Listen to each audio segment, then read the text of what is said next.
Well, guys, I got to tell you, sometimes things just happen, and it's going to come to the forefront. And what the hell is Troy Weaver doing?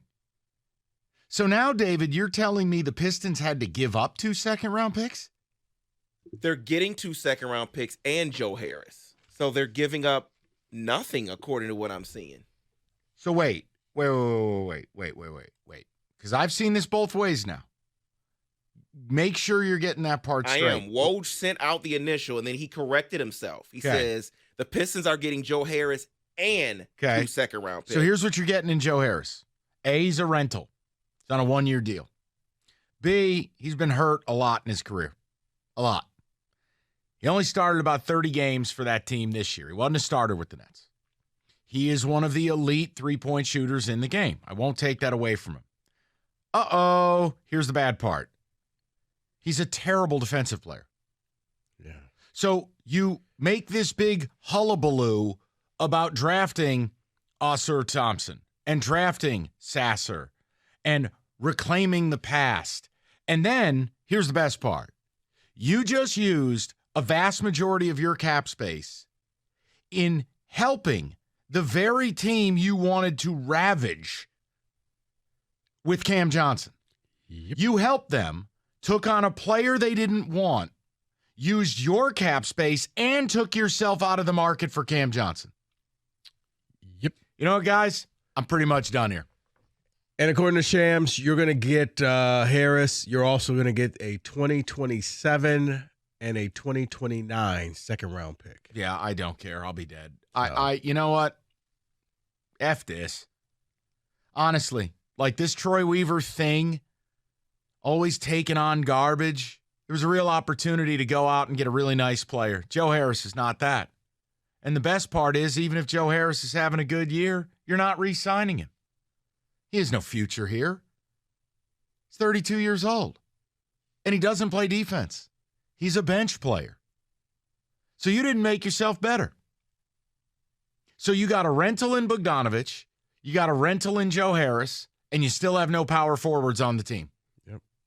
And it looks like, the Nets just got a $20 million trade exception. Sure they did. They did. Yeah. You helped the team you were trying to kill. Yep. You handed the lion the rifle. You did. What are we doing here? So, Okay, right now, I want someone to call up and yell at me for saying the following. Why didn't we just take on John Collins? If this was the plan and they were never going after Cam Johnson, they were never going to extend a legitimate offer, then fine. Give me John Collins 3 at 78 before I ever Joe Harris. Right, and it's not like you have great success with expiring contracts where you could flip that to something else. But you know what he's going to do? Tell you what he's going to do. He's going to step to that podium, and in between copious he's going to talk about what great cap space they have next summer. Yep. That's what we do in this town. Yeah. This is not a home run. This is kicking the can down the road. That's what we do. He said he was going to hit a home run. This is not a home run. No, he'll talk about how we got Boyan coming off the books and Joe coming off the books, and it could be $50 million. To do what? I know. To extend Cade. He's extension eligible next summer. Yeah. Guys, bottom line, I'd love to hear from you, but I don't think you as a fan base have anything left. I don't think you have anything left. No, because God help the people at the Pistons ticket office when you have to call people and say, come on down. Here you go, Nancy. Checks notes. Come on down and see Joe Harris.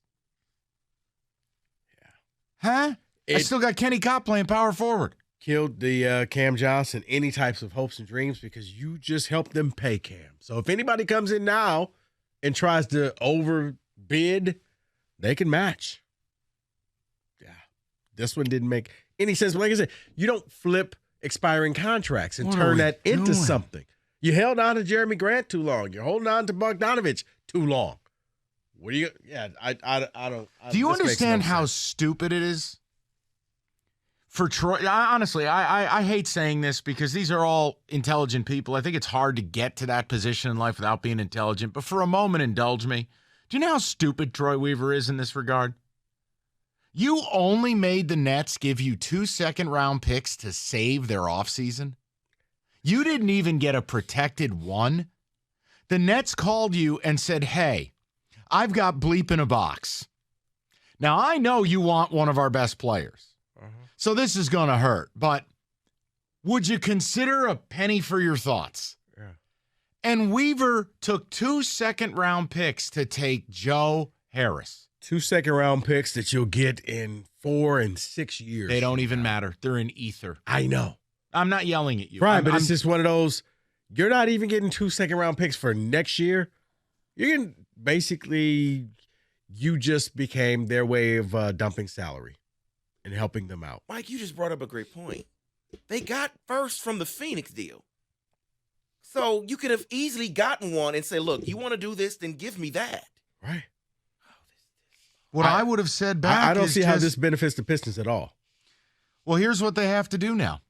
If you want to go after Cam Johnson, Troy Weaver now has to make concurrent moves, finding people to take the dead bodies of James Wiseman and Marvin Bagley and Bogdanovich.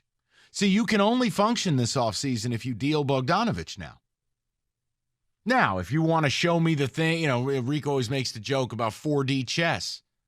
Now, if Troy goes out and there's a deal in place for Bogdanovich to be shipped out with for instance, okay, work with me. Okay. And we're not doing picks today, okay? Oh, okay. No, I don't care. I've had it. You took on a low-value asset and got very little. You helped the Nets. If you deal Bogdanovich, that's a high-value asset, which means you would get to attach low value to it and free up that space, meaning, hey, Team X, you have some space. We'll give you a good player if you take 2 herpes-ridden ones, like bad players. Like, here's a box with a hole in it. Right. But my point is, it doesn't make sense for you to take on something bad to then have to attach something bad to good in order to reset. It doesn't make sense to me. Why would you help the Nets if they weren't going to be forced to give you something of legitimate value for Joe Harris? So you're saying you think there's a bigger piece out there that's about to get played? There would have to be. Otherwise, Troy Weaver should be fired. If your offseason is truly Joe Harris and 2 second-round picks by the time Rico turns 60, yeah, I'm sorry. We're good here. And please don't call me and talk about cap space. Heard about cap space 2 years ago. Heard about cap space this past season. Now I'm going to have to hear about it next season? Yeah. Guys, all you had to do was go get Cam Johnson. Yeah. You're not really doing anything with the assets that you have. You're not turning that into a player. You're doing the Iserman, kicking the can down the road. You know what? That's what you're doing. And it feeds right into the topic we started the show with and what we're going to go to the people with. How much more do you have to give, people? How much more patience do you have, whether you are a Pistons fan, a Wings fan? How much more patience are we supposed to show? NBA free agency kicked off tonight. Troy Weaver talked about taking advantage of teams in duress. And I'll be honest, the Nets played your ass. 2 second-round picks? I guarantee you. Unless you, as you say, unless you flip this into something else. Turn on New York radio, or I can make a couple of phone calls. I guarantee you, the people on the Nets side of things are going, that's all we had to give up to free up the space to keep Cam? Oh, wait, and the team who was reportedly the hottest after Cam is the one who did it for us? Yeah. You fell for the banana in the tailpipe. Is it possible that he thinks this is a home run?